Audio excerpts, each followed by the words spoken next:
decided to turn on. Why are you whispering? What? This is my normal voice. We're in Deja, man. Yeah. Okay, I'll try not to whisper. I'll try to yell at the top of my lungs. Okay, let's do it. So this Let's video start is over. about... Okay, so this is a little chit-chat about being a black woman in South Korea. And just South Korea in general. How it has treated us so far. So... Oh, shit. Wait, first of all, let me introduce you to Jonica. Hello, Jonica! This is my mic / lip balm. Just go with it. Hi, my name is Jonica. What are you doing in Korea? I am currently an English teacher in Incheon. I am from Texas, in the U.S. Everything's bigger in Texas, including this ass. Beyonce!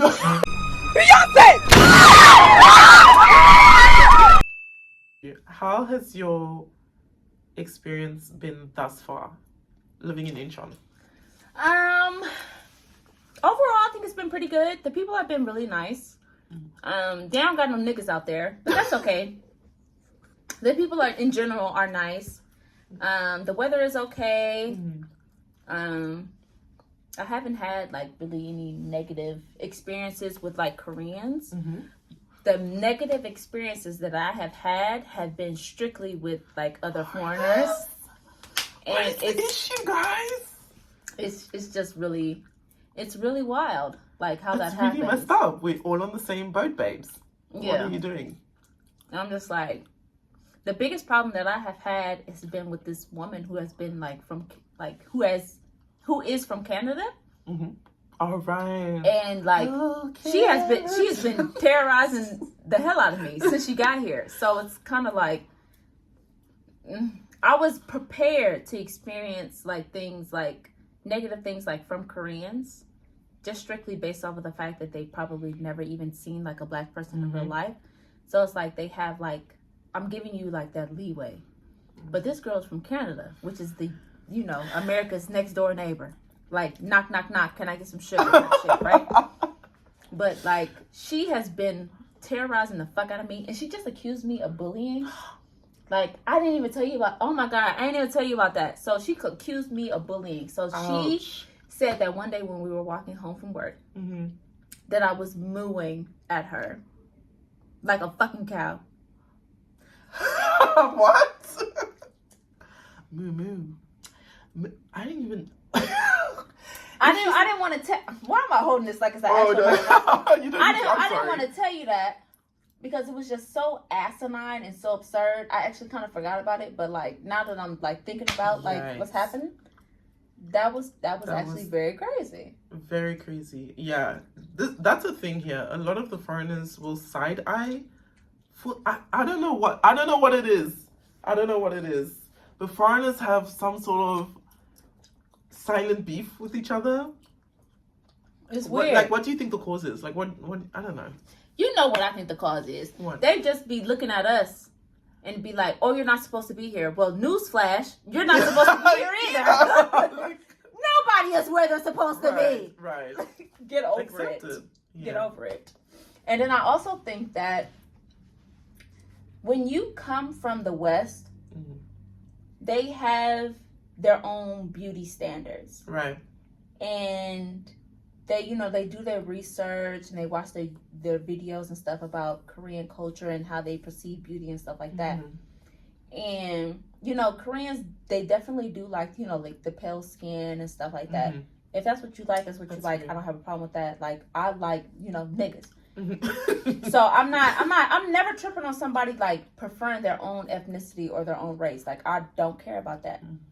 The issue is when you have these white Westerners that come here, or even what I've noticed is like light-skinned Americans that come here, they are so upset at the fact that people who look like us are getting the attention that they so desperately want without us actually having to do anything. And that is the problem. Like, they are assuming that the colorism and all the negative stereotypes that come with like dark skin or like just like darker than a paper bag, like black women experience, like in the West, they're expecting us to be able to, like, to still get that same type of treatment here. Right. And the fact that we don't. They are treated as if they are like, yeah, no, I don't fucking want you. Like, they have a problem with that. They assume that because they are white or they're lighter skinned that they will get the attention that they deserve or the attention that they desperately want. Right. And because they don't get that attention, it's a problem. Ooh, they act out. Especially when they see that people like us are getting that attention. Like, they get that shit. That'd be the problem. Yeah. But it's like, I don't want your man. I really don't. Keep him, babes. Keep your oppas. Keep your oppas, babes. Oppa! She hates egg yolk. I am an egg yolk. I don't want to say enthusiast. What am I? An egg yolk enthusiast. I think it's cute in the right context, but this isn't about me. This is about this is about you, because this is a video for your fucking channel. Okay, right. Okay, next question. Oppa! Have you speaking of oppas, that's a good segue. I told her I called a guy oppa once, and this is how she treats me. No, I'm kidding. So speaking of oppas, now that we're on the topic, have you ever been on a date in Korea or have considered dating in Korea? No and no. I just recently have. I need the answers for this. It's full content, babes. Everyone wants to know if you found your dream oppa in Korea. That's why they watch these videos. I have just recently decided that I would consider it. But no, because she likes black men. I do. Blackity black. I like black men. I like men that look like me. Men that sound like me. Woo! Okay? Men that know what a fish fry is. Woo! Okay? Without me having to explain it. Hallelujah. Okay? Men that understand. I'm just in the back like, let me tell you something. The kind of man I like is the man that know when he get a 5-piece fried hard, extra lemon pepper. I'm hungry. With the 2 pieces of white bread that don't nobody fucking eat. Okay, with that strawberry kiwi mystic. That's the type of man I like. If I give him that order, he knows exactly what I'm talking about. That's the kind of man that I like. Oh. Honestly, she don't know what the fuck I'm talking about. No. But that's okay. That's okay. No, I know. To an extent. What is a 5-piece fried hard? 5-piece fried hard. What is it, Esther? You said it was fish. No, the fuck I didn't. Okay, so she's considering. Why have you all of a sudden considered dating in Korea? I don't have nothing else going on right now. Fair. I'm not doing nothing else. So we can talk about it a little bit. bit. Yeah, but like I have a very specific type. Like they had to have spent some time in the West. Fair. Like traveled or lived in the States or a little Canada. bit. And I cannot be the only black person that they have ever met. Yes, because I've definitely been on dates with guys that like I'm their first first date. Where are you going? First date. First black girl. Not you with this fucking accent. Oh my god. Yeah. Okay. No, that's fair. What else? So, yeah. Do you feel comfortable navigating public spaces in Korea, subway, restaurants? As far as like the subway and buses, like that took a little time because I'm just not used to taking public transportation. But I mean, I figured it the fuck out. It was fine. I kind of just did the whole follow everybody else type of thing. Yeah. For like restaurants, where I live in Incheon, like I live on an island. So like the places that I go to on the island, like the people know me at this point. And so like they know what I order, they know what I want. They know that I'm American and that my Korean is like just not the fucking best. Like I try to practice with them, like with different like words and phrases that I know, and they're very like fucking helpful. But it's been pretty easy. What I've noticed is that when I travel to other places, like even today when we went to like the barbecue place, right? Most places that have like that are like a business, they speak some English. Yeah. It's like they're not like native level English speakers, but it's like if I say beef, they know what the fuck I'm talking about. Right. Like, so I think it's pretty easy. But I have decided that I do want to start like learning Korean. Yeah. Mainly because I had a camp with like elementary school students, and like one of the girls, like she really like wanted to talk to me, but I did not understand anything that she was saying, and she knew that, and she was still trying. Oh. So that's like the main reason for like the little kids. Pause. Yeah. We interrupt this video with a phone call from our dear friend Amir. Hello. Hi.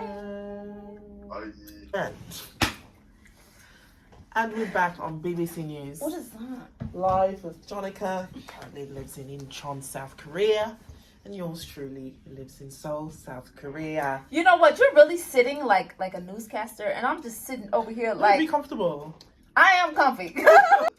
I don't know why I just took that in. Okay, anyway. We need to pose for a thumbnail. Oh. Wait, show me how you freaking take... That is so All you have to crazy do to is me. press the... Literally just the button. Oh, wait, we need to see you more. God damn. They already have somewhat of my perspective. Okay, so You should follow me on Instagram at yes. BTBLIMH. That means best time, bottom line, I make headlines. Really? That's what it's for? Yes. I love that. One of the boys I'm talking to. Have the beauty standards, have the Korean beauty standards ever impacted you while being here, living here? I like the shimmery eyeshadow that they do. Right. I think that is so cute. Cute. But aside from that, no. Right. I am a dark-skinned black woman that has been born and raised in the United States of America. I already do not fit the beauty standard. Regardless of wherever I go, that does not change. Nor does it change anything about who I am as a person. Because I am a bad bitch. For I'm a real nigga first, bad bitch immediately after. And personally, I don't care if other people do not find me to be like the beauty standard or if I'm not their preference, because most of the time the motherfuckers are broker than me anyway. Oh! So I damn sure don't give a fuck about somebody who ain't got two nickels to throw rub together, or a pot to piss in and a window to throw it out of. I've never fit the beauty standard. I'm 6 foot tall. I'm black. So when you come here, you kind of have to just mentally prepare for loving yourself regardless, because you'll never fit in as a foreigner. You'll never fit in the Korean beauty. Korean people don't fit in into some of the beauty standards. They don't. So why? And it's like once you see that and you realize it, it's like, oh well, fuck it. Yeah. If you are really thinking about coming to Korea to work, live, whatever, you really need to have like a really solid sense of self, because the worst thing that you could do is like have like low self-esteem or be unsure about who you are for real, and then you come here because it's not gonna do anything but make you feel worse about who you are. Absolutely. Your self-esteem has to be on point. Has to be solid. You have to have a really solid sense of self before you come here. And you have to be realistic about what it is that you're coming here for. This is an actual country with actual people who do real life things. Like they go to work, they go grocery shopping, they go home, they have conflicts with their friends and stuff like that. Like, you're not about to be out here finding no chaebol. Talk about it. This is not a K-drama, okay? The same way, like I'm speaking on people that's from the U.S., the same way the U.S. is not a rom-com. Right. It's not Mean Girls. Right. It's not the Vampire Diaries. It's not none of that nonsense that they be putting on TV. Korea is no different. It is not a K-drama. There are real people here. And they be doing real shit. The same way that people in the U.S. are real people and they be doing real shit. Like, what is going on? If you had... if you ain't finding no rich man in the U.S., baby, you're not about to come here and find no rich man. Come all the way to Korea to do that? Don't. Okay. Don't waste your time. If you ain't got men from the place that you live at trying to spend money on you, you're not about to come here and get it. And I'm not even trying to be funny. I'm not trying to be mean. I'm being realistic. If your life is not what you want it to be where you are, or if you are not the type of person that you want to be where you are, you cannot come here and automatically be something different. You can't automatically have a different type of situation. Right. You bring you everywhere you go. Exactly. It's like, if you want to make a change, then absolutely do your best. But you cannot make a change without putting any effort into it. Right. What else?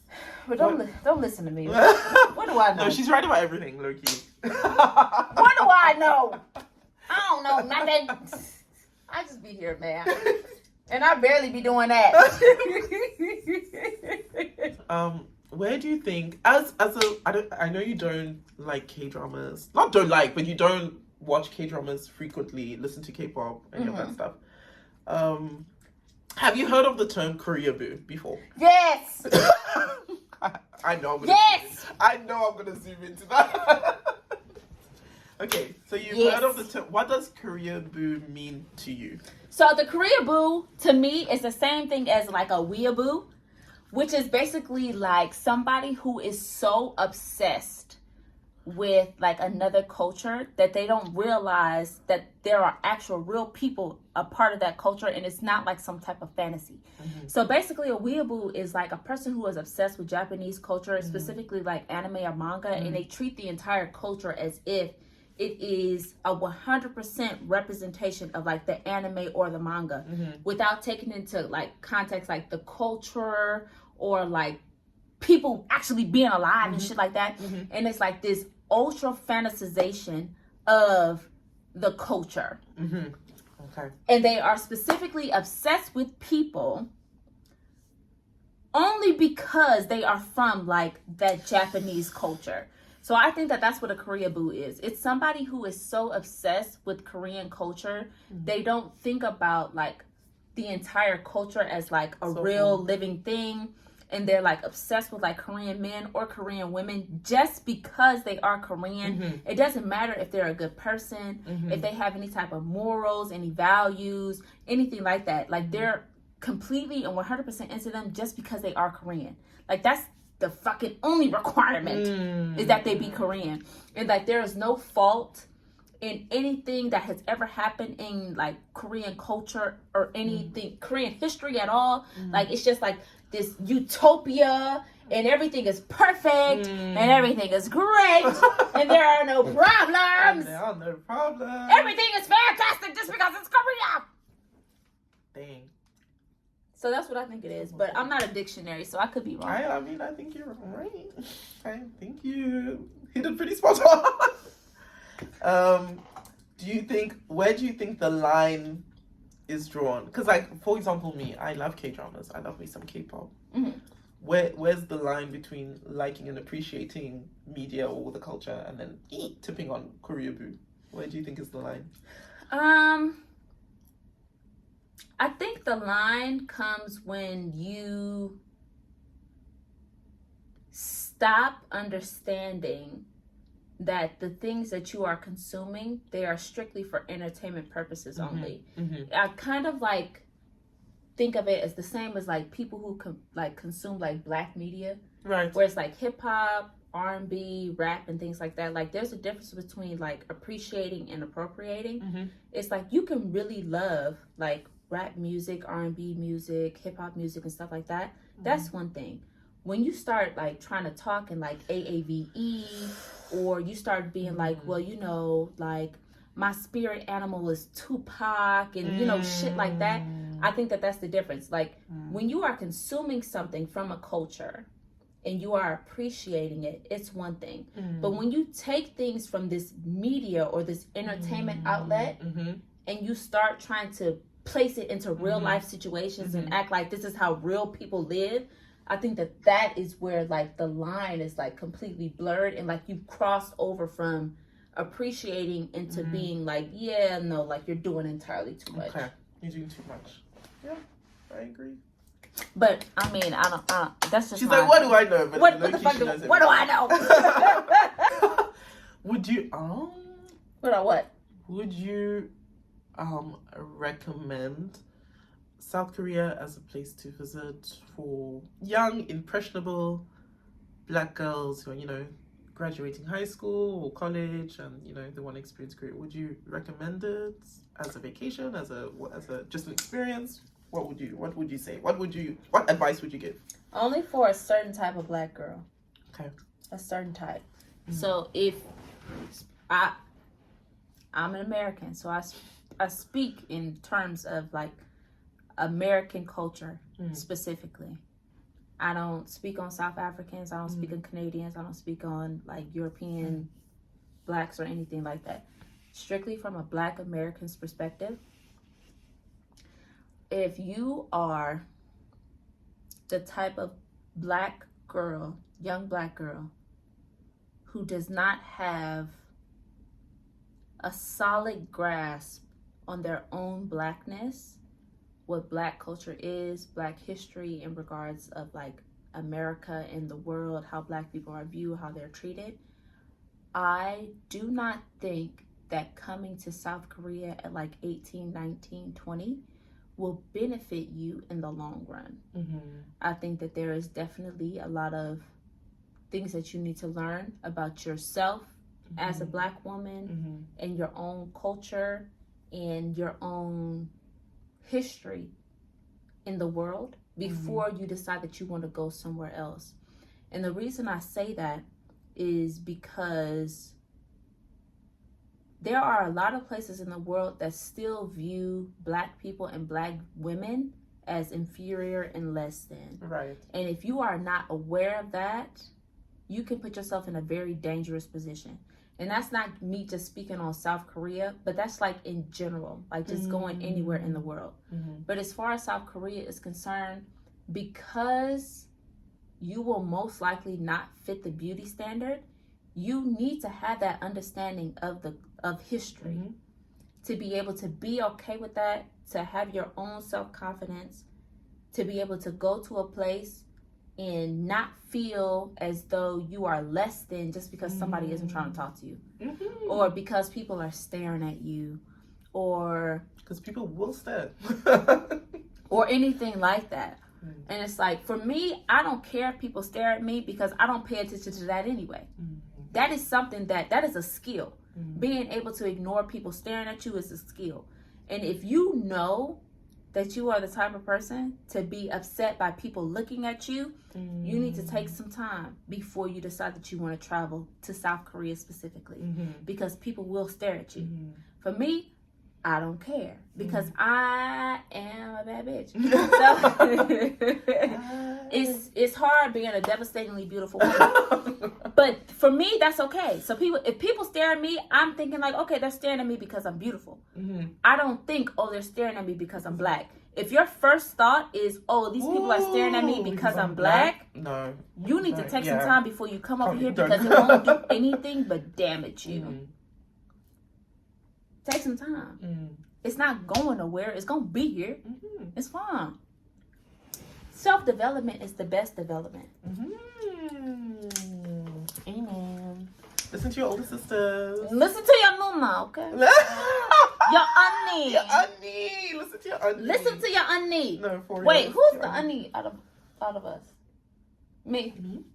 Oh, yeah, you're right. Sorry, yeah. It's me. So out of both of us, I'm listening to I'm the auntie. Which is funny as hell, because when we be going out, Esther really do be doing like the Korean. This is a side note. So Esther really does do the Korean culture thing, where it's like you have like the younger person that like takes care of like the older person. So it's like when we go out places, I really do be looking at her like, okay, talk to this person with me.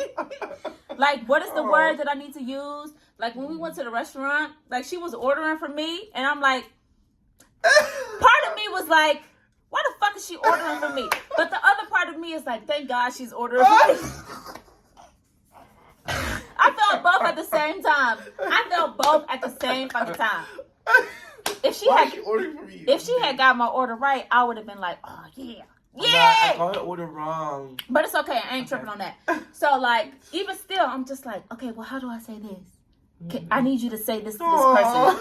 And then she be doing it. Because it's like, I trust her. Because it's like, yeah, she be taking care of me. Right? We was in the GS25, which is basically like the little convenience, like one of the many convenience stores. These motherfuckers a dime a dozen. Yeah.